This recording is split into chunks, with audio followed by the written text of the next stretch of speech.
우리는 2주 전에 사도행전 말씀을 통해서 베드로가 오직 하나님의 영광만을 드러내기 위해서 사역했던 모습을 함께 나누었습니다. 베드로의 사역에서 구체적으로 하나님의 영광이 어떻게 나타났는지 몇 가지 찾아볼 수 있었는데, 그 첫 번째가 예수님께서 보여주신 모범에 따라서 에니아와 도르가를 고치고 살리는 모습에서 찾을 수 있었죠. 중풍병자 에니아를 고칠 때는 마가복음 2장에 예수님께서 중풍병자를 고치실 때와 똑같은 방법으로 에니아를 고치고 있습니다. 그리고 죽은 도르가를 살릴 때는 마가복음 5장에서 예수님께서 회당장 야이로의 딸을 살리실 때 예수님의 모습을 똑같이 따라하며 도르가를 살리고 있습니다. 베드로의 이런 모습은 하나님의 영광을 나타내기 위한 두 번째 모습으로 자연스럽게 이어지고 있는데, 하나님의 말씀과 가르침과 모범에 온전히 순종함으로 그의 모든 것들을 통하여 하나님만을 드러내려고 했던 것이 분명함을 성경에서 밝혀주고 있습니다. 우리가 아무리 똑똑하고 능력이 많고 인품이 좋고 신앙이 뛰어나다고 해도 우리의 삶과 우리의 사역으로 우리 자신이 드러나서는 절대 안 됩니다. 베드로는 이 사실을 잘 알고 있었고, 자신의 모든 사역과 기적을 통해서 온전히 하나님만을 나타내야 된다는 걸 잘 알고 있었기 때문에 그가 기적을 베풀 때도 예수님이 보여주신 그 모범을 그대로 따르고 있었던 것이죠. 그리고 세 번째로, 이렇게 베드로가 자신의 사역을 통해서 온전히 하나님만을 드러내려고 했을 때 그를 통해서 복음이 편만하게 전파되어지고 있다는 것을 확인할 수 있었습니다. 하나님의 말씀에 온전히 순종하는 자, 그래서 자신의 삶과 사역을 통해서 하나님만을 드러내려고 하는 자, 이런 사람들을 통해서 생명의 복음이 곳곳으로 흘러가게 되는 것입니다. 저와 여러분이 베드로와 같이 우리의 모든 삶과 사역을 통해서 온전히 하나님의 말씀에 순종하고 또 하나님만을 드러내기 위해서 노력하는 그 가운데 생명의 복음이 우리를 통해서 자연스럽게 다른 사람들에게로 흘러가는 그런 은혜와 놀라운 역사들이 일어나게 되기를 주님의 이름으로 축원드립니다. 오늘 함께 나눌 말씀은 이제 복음이 최초로 이방인에게 전해지는 사건인데, 그 시작을 보여주고 있습니다. 여러분, 그런데 이 사건은 이방인 선교와 관련해서 너무나도 중요한 사건이기에 사도행전 10장에서부터 사도행전 11장 18절까지 이 사건 하나가 아주 길게 기록되어져 있습니다. 그리고 이미 예수님께서는 이방인 선교를 위해서 바울을 부르셨을 뿐만이 아니라, 그리고 또 바울이 좀 더 온전한 선교자로 준비될 수 있도록 시간도 벌어주고 계시죠. 그 기간에 지금 베드로를 통해서 이 사건이 진행되어지고 있는데, 이 사건이 그 기간에 진행되어지고 있다는 것도 이방인 선교가 정말 중요하다는 것을 보여주는 하나의 계기입니다. 왜냐하면 바울이 사도행전 13장에 가면 본격적으로 이방인 선교 사역을 시작하거든요. 그런데 사도행전 13장에서 본격적으로 이방인 선교 사역을 시작하기 전에 해결해야 될 걸리는 문제들이 참 많았어요. 그런데 그 걸리는 문제들을 지금 베드로가 이 사건들을 통해서 한 번에 정리하고 있습니다. 그래서 사도행전 13장에서 바울이 이방인 선교를 위해서 본격적으로 딱 등장했을 때 다른 거 걸리적거리는 거 아무것도 없이 그 사역에만 온전히 집중할 수 있는 장을 열어주는 사건이 바로 이 사건인 것입니다. 또한 이 말씀은 교회를 함께 세워가고 있는 저와 여러분들에게 아주 중요한 교훈의 말씀을 전달해 주고 있습니다. 모든 성경의 말씀이 성도인 우리에게 다 중요하지만 저는 그때 꼭 필요한 말씀이 있다고 생각합니다. 하나님께서는 우리가 필요한 그 말씀을 그때 알맞게 우리에게 말씀해 주시잖아요. 그런데 오늘 본문의 말씀이 지금 다음 교회에 꼭 필요한 말씀이라고 저는 확신합니다. 그러므로 저와 여러분은 이 말씀을 가슴에 새기고 한결같이 하나님을 의지하고 우리의 사역과 삶에서 각자의 역할을 성실하게 감당해 가야 합니다. 그러면 우리가 꿈꾸는 건강한 교회, 건강한 성장을 이루면서 하나님께 영광 올려드리는 온전한 교회와 온전한 성도의 삶을 살 수 있게 될 것입니다. 오늘 말씀을 나누면서 저와 여러분에게 이런 각오와 결단의 은혜가 임하게 되기를 주님의 이름으로 축원드립니다. 오늘 말씀에서 사건이 펼쳐지는 지역은 가이사랴라는 지역입니다. 주인공은 고넬료이죠. 그런데 먼저 가이사랴라는 이 지역을 살펴봐야 될 필요가 있을 것 같습니다. 가이사랴 이 지역은 로마 초대 황제가 가이사 아구스도거든요. 가이사 아구스도를 기념하기 위해서 유대를 통치하고 있었던 헤롯 대왕이 아부의 성격이 아주 강했던 그런 것 같습니다. 이 가이사랴 도시를 건설하게 됩니다. 가이사 아구스도에게 아부하고자 하는 목적이 있었던 것 같다는 거죠. 그래서 로마가 유대를 통치할 때 행정상의 수도가 바로 이 가이사랴였습니다. 로마 총독이 여기에 거주했었고요. 그리고 항구 도시였거든요. 로마로 아주 많은 배들이 왔다 갔다 하고 있었고 로마인과 이방인들이 주를 이루고 있는 도시였습니다. 유대 땅에 있었지만 이스라엘 땅 안에 있었지만 유대인의 영향력보다는 이방인의 영향력이 훨씬 컸던 도시입니다. 따라서 유대 땅 안에 있는 이 가이사랴 이곳에 복음이 전해진다는 것은 이방인 선교에 있어서 아주 획기적인 일이라고 할 수 있는 거죠. 그리고 또 고넬료라는 사람이 등장하고 있는데 고넬료라는 이 사람의 소개가 아주 복잡하게 나타납니다. 우선 그는 로마 군인이었고 일반 군인이 아니라 고급 장교였습니다. 직책은 백부장이라고 오늘 성경에서 말씀해 주고 있었죠. 지금 우리나라 군 계급으로 말하면 대위나 소령쯤 되는 그런 장교입니다. 그런데 고넬료가 이 가이사랴에 주둔하면서 유대교를 받아들였던 것 같습니다. 성경이 사도행전 8장에서 에티오피아 네시를 이방인 최초의 개종자로 소개해 주지 않고 오늘 본문의 고넬료를 이방인 최초의 개종자로 소개해 주고 있죠. 이 사실로 보아서 그는 유대교를 받아들이기는 했지만 할례를 받지는 않았던 것 같습니다. 사도행전 8장에 나타났던 에티오피아 네시는 흑인이었다고 말씀드렸죠. 그런데 그는 유대교를 받아들이면서 할례까지 받음으로 완전히 유대인이 된 사람이었습니다. 그런데 고넬료는 지금 그렇지 않다는 거죠. 하지만 할례를 받지 않았음에도 불구하고 완전히 유대교로 개종했던 사람만큼 유대교에 심취해 있었음을 오늘 본문 말씀에서 우리는 충분히 찾아볼 수 있습니다. 2절 말씀을 같이 한번 읽어볼까요? 2절 같이 읽습니다. 시작. 그가 경건하여 온 지방과 더불어 하나님을 경외하며 백성을 많이 구제하고 하나님께 항상 기도하더니 아멘. 여러분 방금 읽었던 2절 말씀에서 고넬료를 소개할 때 경건한 자라고 말씀하고 있습니다. 그리고 그가 어떻게 경건했는지에 대해서 뒤에 한 3가지 정도로 부연해서 설명해 주고 있거든요. 그런데 여러분 여기서 쓰여진 이 경건하다라는 이 단어는 헬라어 단어로 신약 성경에서 쭉 찾아보면 3번 등장해요. 3번 등장하는데 오늘 본문에서 2번이 등장합니다. 그러니까 고넬료의 경건을 얼만큼 강조하려고 하는 것인지 이 단어에 사용되고 있는 횟수 그리고 이 본문에서 사용되어지고 있는 것 그것으로 보아서도 또 짐작할 수 있겠죠.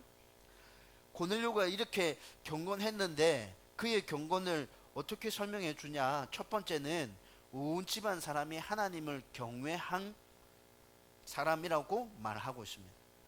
여러분 제가 지난번에 경외하다라는 이 단어에 대해서 여러분들에게 좀 쉽게 설명해 드린 적이 있었습니다. 기억하실지 모르겠는데 저는 경외하다라는 이 단어를 이렇게 정의합니다.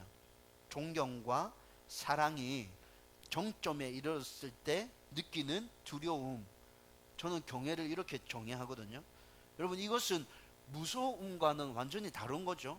두렵고 무섭고 막 너무 겁나가지고 그 사람한테 다가가지 못하고 이런 거 아닙니다. 그런 거 아니고 내가 너무 존경하고 너무 사랑하는 사람이 있어요. 근데 그 사람은 굉장히 위대하고 탁월한 사람이에요.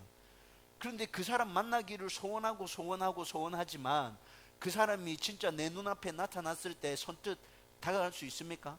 두려움이 몰려오죠. 어떤 두려움입니까? 내가 저 사람 만나도 될까? 내가 저 사람 만나면 저분에게 누가 되는 것 아닐까? 내가 저분을 만나서 실수하는 건 아닐까? 여러분, 이런 것 때문에 선뜻 다가가지 못하는 거 아닙니까? 여러분, 그런 마음을 성경에서는 경외라고 표현하고 있거든요. 사랑의 마음이 담겨져 있고 존경의 마음이 담겨져 있고 너무너무 사랑해서 선뜻 다가갈 수 없는, 그런데 고넬료가 지금 하나님을 이렇게 경외하고 있었다는 것입니다. 그만 이렇게 경외했어요?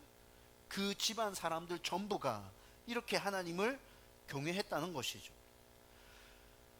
여러분, 그리고 헬라어 말씀으로 이 말씀을 쭉 읽어보면 이 경외가 일시적인 것이 아니라 그의 삶 속에서 늘 지속되어지고 있었다는 것도 분명히 밝혀 말씀해 주고 있습니다. 그리고 또 7절 말씀에 가면 경건이라는 단어가 한 번 더 등장하게 되는데, 이 경건이라는 단어는 고넬료의 지휘하에 있는 군사에게 사용되어지고 있거든요. 고넬료가 경건한 사람이었습니다. 그래서 고넬료는 하나님을 경외했고 자신뿐만이 아니라 자신 집안에 있는 모든 사람들이 하나님을 경외하도록 그렇게 만들었습니다. 그런데 그 경외함이 얼만큼 간절하고 얼만큼 눈에 보여졌냐면 자기 휘하에 있던 군인들조차도 고넬료가 하나님을 경외하고 있다는 것을 알 정도로 그것이 눈에 보여졌다는 거예요. 그래서 휘하에 있던 군인들 중에 고넬료의 모습을 보면서 하나님을 믿고 하나님을 경외하는 경건한 자가 자기 부하들 중에도 있었다는 거죠. 여러분, 이 정도였으면 고넬료가 얼만큼 하나님을 경외했는지 짐작되시죠? 이제 이 정도로 고넬료는 하나님을 경외하고 있었어요. 그리고 두 번째로는 그의 경건이 어떻게 나타났냐, 백성을 많이 구제했다고 말씀하고 있습니다. 여러분, 이 당시에 이스라엘을 지배하고 있었던 로마는 고급 장교들을 이스라엘 땅에 파견하면서 그들이 이스라엘 백성들을 착취해서 자신들의 배를 불리는 것에 대해서 눈 감아주고 있었습니다. 여러분, 군인이라도 자기 나라와 가족을 떠나서 타국에서 생활하고 싶은 사람은 거의 없겠죠. 그건 정말 힘들고 어려운 거잖아요. 낯선 문화와 낯선 환경 가운데 적응해서 살아간다는 건 정말 힘들고 어렵죠. 그런데 이때 이 당시에 로마는 정복 전쟁을 통해서 수많은 나라들을 집어삼켰거든요. 그리고 그곳에 군인들을 계속 주둔시키고 있었겠죠. 그렇게 하려고 하면 군인들이 그 나라 백성들을 괴롭히면서 착취해서 자기들의 배를 불리는 것 정도는 눈을 감아줘야 이들이 그곳에서 생활하려고 할 것이기 때문에 그냥 모른 척하고 있는 것이죠.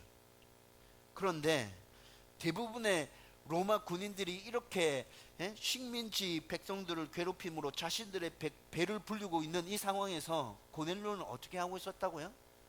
이스라엘 백성들을 구제해 줬습니다. 그런데 오늘 말씀을 쭉 읽어보면 그 구제해 주는 이스라엘 백성들의 수식어가 하나 등장하는데, 많은 이스라엘 백성들을 구제했다고 말씀하고 있어요. 많이 구제하고. 여러분, 이 구제를 할 때 고넬료가 이스라엘 백성들의 물질을 빼앗아서 구제했겠습니까? 아니요. 자신의 재산을 털어서 구제하고 있는 거거든요. 그런데 한두 사람이 아니라 많은 사람들을 구제하고 있었습니다. 그리고 또 고넬료의 경건이 나타나는데, 세 번째는 하나님께 항상 기도하고 있었다는 것입니다. 여기서 항상 기도했다는 말은 유대인들에게는 하루에 기도하는 정한 시간이 있었습니다. 정한 시간, 매일 그 시간에는 꼭 기도해야 되는 정한 시간이 있었죠. 고넬료가 그렇게 하나님께 기도했다는 뜻이 되기도 하고, 또 말 그대로 늘 항상 자기 삶 가운데 늘 하나님과 교제하는 삶을 살았다는 의미이기도 합니다. 고넬료는 이렇게 그의 삶 가운데서 하나님을 사랑하고 하나님을 경외하고 또 백성을 구제하고 하나님과 기도함을 통해서 그의 경건이 늘 나타나고 있었다는 것이죠. 여러분, 고넬료에게서 구제와 기도의 모습이 아주 구체적으로 나타나고 있다는 것을 보아서 고넬료가 또 유대 교회에 얼만큼 심취하고 있었는지 이것을 통해서도 우리는 확인할 수 있습니다. 유대 교인들에게 아주 중요한 세 가지 생활에서 실천해야 될 사항들이 있었는데, 그것이 첫 번째는 금식이었고, 두 번째는 구제였고, 세 번째는 기도였습니다.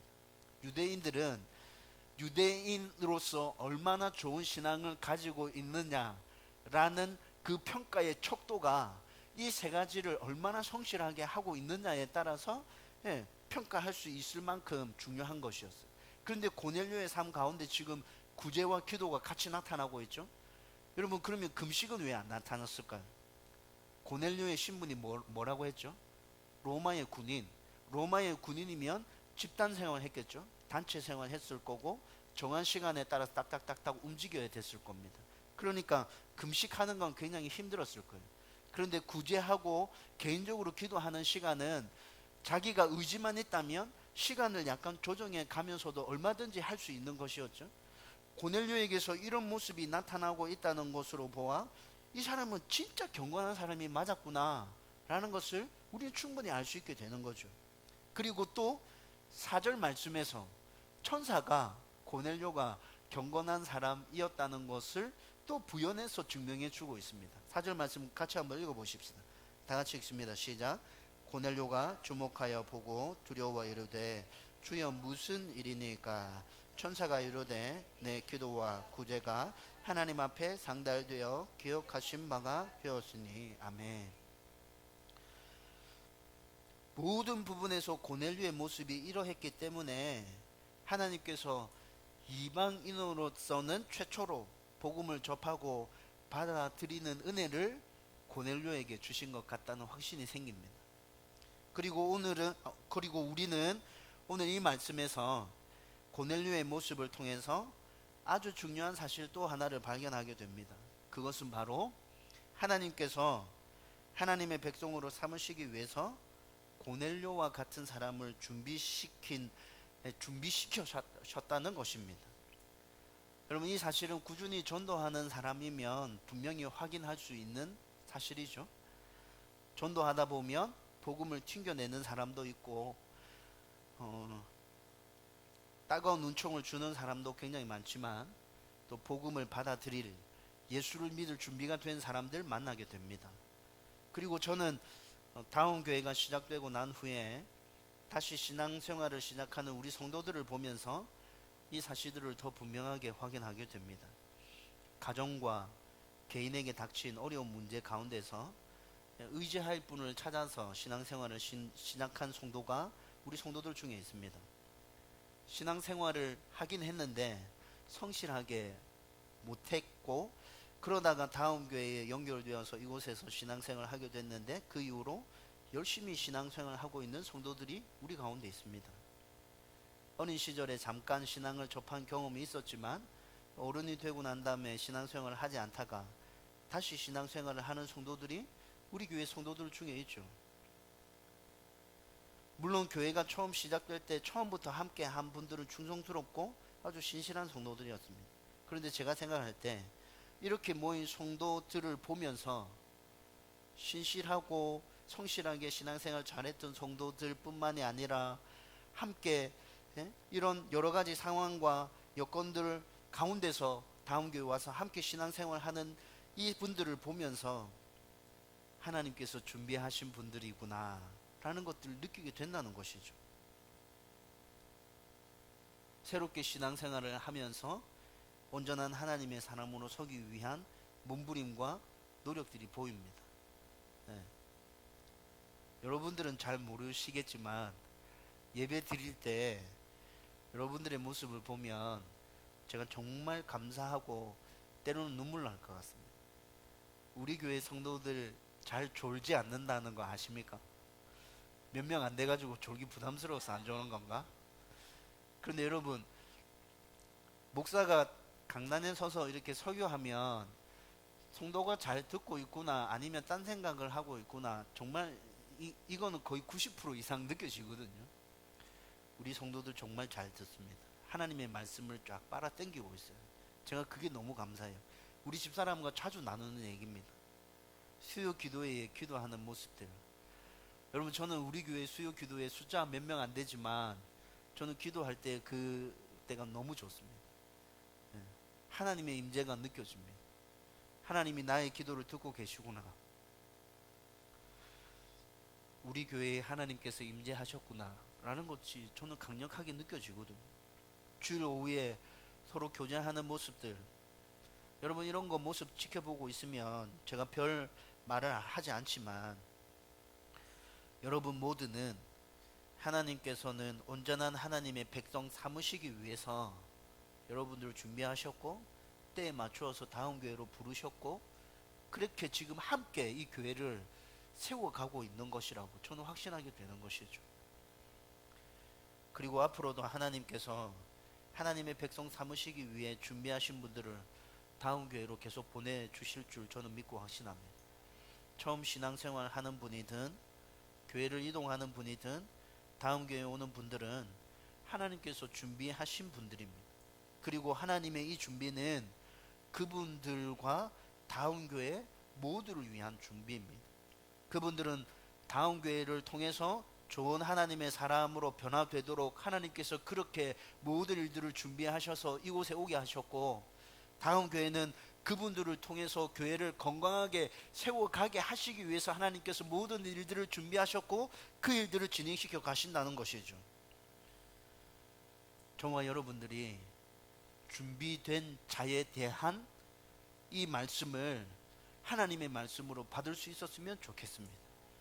이 말씀을 확신하고, 그리고 이 말씀을 확신한다면 우리가 교회를 찾아오는 사람 그 누구든지 간에 마음을 열고 최선을 다해서 따뜻하게 맞아주고 받아주어야 되지 않겠습니까?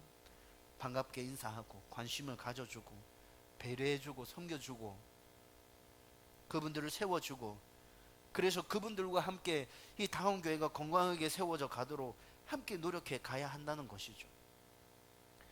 제가 몇 번 얘기했듯이 여러분들의 삶 속에서 늘 예수님을 자랑하고 있다면 우리는 하나님께서 준비하신 사람들을 삶 속에서 자주 만나게 될 것입니다. 그리고 간단하지만 예수님 믿으세요, 참 좋아요, 이 자랑을 통해서 그들은 교회로 인도되게 될 것입니다.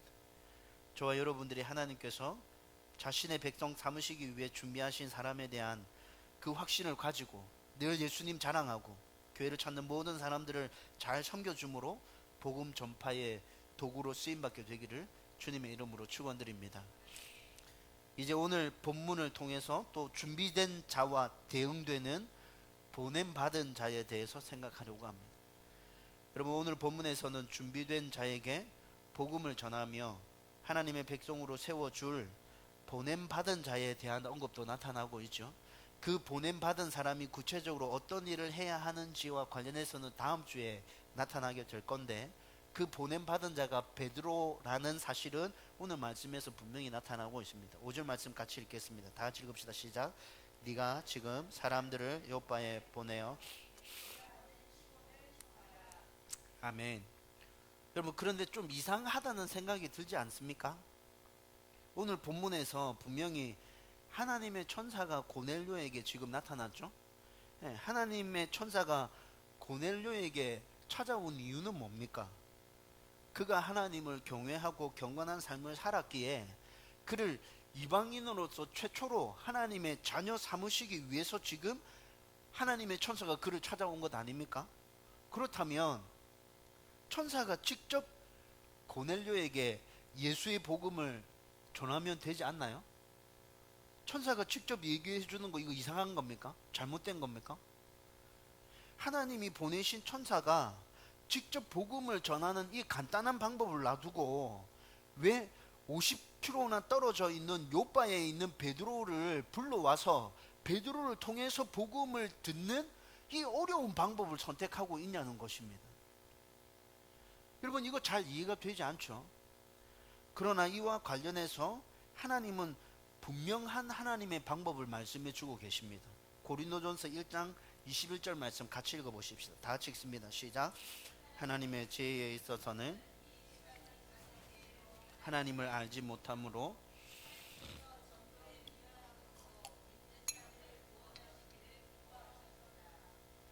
아멘.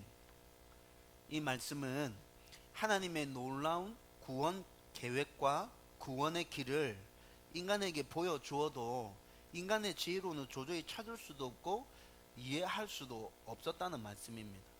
여러분, 이것을 우리는 신약 성경에서 예수님의 모습을 통해서 발견하지 않습니까? 예수님께서 이 땅에 오셔서 직접 이스라엘 백성들을 가르쳤죠. 그리고 예수님께서 기적을 직접 보여주셨습니다. 자기가 하나님께로 가는 유일한 길이며 진리라고 계속해서 말씀해 주셨는데 이스라엘 백성들이 그걸 알았습니까? 믿고 깨닫고 받아들인 사람보다 거부한 사람들이 훨씬 더 많았잖아요.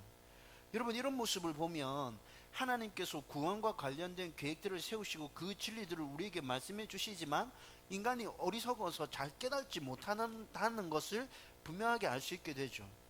그래서 하나님께서는 어리석은 인간이 생각할 때 미련한 방법이라고 생각할 수 있는 전도를 통해서 하나님과 구원의 계획과 구원의 길을 전파하기로 작정하셨고 이를 기뻐하셨다고 말씀하고 있습니다. 니네들한테는 지금 이렇게 분명하게 다 일러줘도 니네들 잘 못 알아듣잖아. 그래서 나는 이 방법 쓸 거야. 내 백성을 통해서 너희들에게 전도하는 방법을 통해서 복음을 너희들에게 줄 거야. 이게 하나님의 방법이라는 거죠. 여러분, 인간이 생각하는 방법, 전도보다 더 좋은 방법은 뭡니까? 좀 전에 말씀드렸던 것처럼 천사가 나타나고 기적이 나타나서 하나님 계시고 하나님이 이 모든 계획들을 세우셨고 너희들 하나님 믿지 않으면, 예수님 믿지 않으면 구원받을 수 없고 믿어라, 이렇게 하면 참 좋은 방법인 것 같죠? 그런데 하나님께서는 그 방법이 아니라 너희들이 미련하게 생각하는 그 전도의 방법을 통해서 내가 복음을 전파할 것이다 라고 하나님 계획하셨다는 거죠. 여러분, 이것은 잘 이해되어지지 않아도 하나님의 주권 중에 한 부분입니다. 우리가 이해되어지지 않는다 하더라도 하나님께서 이렇게 하겠다 결정하셨으면 우리는 그냥 받아들이고 믿고 확신하면서 그 길을 따라가야 한다는 것이죠. 하나님께서 이렇게 복음을 전파하기로 작정하셨기 때문에 지금까지 복음이 이렇게 전파되어져 왔습니다. 앞으로도 복음이 이렇게 전파되어질 것입니다. 따라서 우리는 하나님께서 하나님의 백성 삼으시기 위해서 준비한 자가 있다면 그들을 돕기 위해서 보냄받는 자도 있다는 것을 분명하게 알아야 합니다. 그리고 그 보냄받은 자는 다른 사람이 아니라 바로 저와 여러분들입니다. 하나님을 믿고 예수 그리스도를 구주로 영접하고 하나님의 백성된 하나님의 자녀들, 그들이 보냄받은 자라는 것이죠. 그래서 제가 모든 하나님의 백성은, 진짜 그리스도인은 예수님을 자랑해야 한다고 계속 강조하지 않았습니까? 하나님의 백성인 우리는 하나님의 말씀에 순종하면서 예수님을 닮아가고 하나님의 백성답게 살아서 세상 사람들과는 다르다는 것을 보여주어야 합니다. 그리고 그 다름은 우리 안에서 넘쳐나는 그 기쁨과 평안으로 표현되어져야 합니다. 우리의 삶이 이렇게 되면 예수님 믿으세요, 참 좋아요 라는 이 간단한 한마디가 예수님을 자랑하는 아주 강력한 선포가 될 것입니다. 여러분, 이것이 다음 교회 이름이 담고 있는 의미입니다. 여러분 알고 계셨습니까? 우리 교회 홈페이지에 들어가면 답다 라는 의미를 설명하고 있는데 그 설명이 이 의미들을 담고 있었다. 여러분, 그렇다고 방금 말한 것처럼 온전한 하나님의 백성인 사람만 예수님을 자랑할 수 있다는 것이 아닙니다. 온전한 하나님의 백성만 예수님을 자랑할 수 있다, 이렇게 되면 이 세상에 예수님 자랑할 수 있는 사람이 있겠어요, 없겠어요? 아무도 없지요. 그러면 이게 무슨 말이에요? 온전한 하나님의 사람만 예수님을 자랑하는 것이 아니라 하나님의 백성으로 살아가고 싶고 진짜 그리스도인 되고 싶고 보냄받은 자로서의 삶을 살아가고 싶은 자는 최우선적으로 하나님의 말씀에 순종하는 자라는 것입니다. 하나님의 말씀에 순종함으로 우리는 하나님의 백성으로 진짜 그리스도인으로 보냄받은 자로 변화되어져 갈 것입니다. 이 변화가 쌓이면 우리는 온전한 그리스도인이 되는 것이죠. 그리고 제가 늘 말했듯이 하나님의 말씀에 순종하는 자에게 하나님의 도우심과 보호하심과 인도하심과 하나님의 복이 넘쳐나게 될 것입니다. 그러므로 우리는 보냄받은 자로서의 첫 출발을 순종으로 내디디면 됩니다. 저와 여러분이 보냄받은 자임을 인정하고 하나님의 말씀에 순종함으로 하나님의 백성으로 준비된 자들을 품어내고 예수님을 자랑하는 것을 통해서 더 많은 사람들을 하나님께로 인도하는 하나님의 백성들 되기를 주님의 이름으로 축원드립니다. 이제 말씀을 정리하려고 합니다. 하나님께서 하나님의 백성 삼으시기 위해서 준비한 자가 있다는 것과 이들을 돌보기 위해서 보냄받은 자가 있다는 것은 건강한 교회, 하나님이 주인이신 교회를 꿈꾸는 우리에게 희망임과 동시에 또 준비된 자를 하나님께로 인도해야 된다는 것 때문에 의무이면서 부담감이 느껴지기도 합니다. 하지만 이 사실을 분명히 인정하고 순종함으로 첫 발을 내딛는 자에게는 하나님의 은혜와 복이 넘쳐나게 될 것이고 그들을 통해서 준비된 자들이 하나님께 돌아오는 역사가 일어나게 될 것입니다. 그래서 저는 오늘 이 말씀 앞에서 다음 교회에 오게 될 준비된 자들을 계속해서 기대하게 됩니다. 여러분들과 그분들과 함께 하나님께서 이 교회를 어떻게 건강하게 세워가시기 위해서 준비하고 계시는가에 대한 기대를 품게 됩니다. 그리고 이렇게 하기 위해서는 내가 어떻게 해야 될까 생각하게 되는데 저는 그다지 특별한 생각이 떠오르지 않았습니다. 여러분, 이렇게 하기 위해서 우리가 뭔가 특별한 노력을 해야 될 것 같습니까? 그런데 제가 곰곰이 생각하던 중에 하나님께서 제 마음에 주시는 말씀은 너가 온전한 하나님의 사람으로 서도록 더 몸부림치면서 노력해라. 저는 이 말씀이 들려오더라고요. 너가 말씀에 순종하는 삶을 살기 위해서 더 노력해라. 너가 나와 더 친밀하게 교제하는 기도의 삶을 살기 위해서 노력해라. 그렇게 하면 너의 가운데서 변화의 모습이 나타나게 될 거야. 그 변화의 모습이 나타나면 사람들이 너를 하나님의 사람이라고 인정하게 될 거야. 그러면 너가 하는 그 예수님 자랑이 그 간단한 한마디가 폭탄이 되어서 그들에게 선포되어질 거야. 너가 그런 삶을 살아가면 너는 준비된 자를 나에게로 인도할 수 있어. 보냄받은 자로서의 사명을 너가 잘 감당할 수 있어. 내가 어떻게 해야 될 것인가에 대한 고민을 할 때 하나님께서 저에게 이렇게 말씀해 주시죠. 여러분, 잘 생각해 보면 우리가 왜 예수님 믿으세요 이 한마디가, 이 간단한 한마디가 입으로 내뱉어지기가 왜 그렇게 힘들고 어려운가요? 우리 안에서 변화된 모습이 나타나지 않기 때문에 아닙니까? 준비된 자가 있는 것 같습니다. 내가 보냄받은 자라는 사실도 알겠습니다. 그래서 다가가서 얘기하고 싶은데 그 말 한마디가 내뱉어지는 것이 왜 그렇게 어려운지요?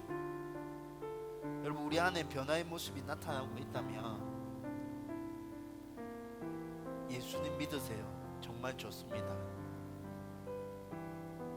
아주 떳떳하고 자랑스럽고 기쁘게 이 말을 내뱉게 될 것입니다. 우리의 그 간단한 한마디를 사용하셔서 하나님은 준비된 자들을 불러 모으실 것입니다. 보냄받은 자로 우리들을 사용해 주실 것입니다. 저와 여러분들이 그렇게 쓰임받는 주님의 자녀들 될 수 있었으면 좋겠습니다.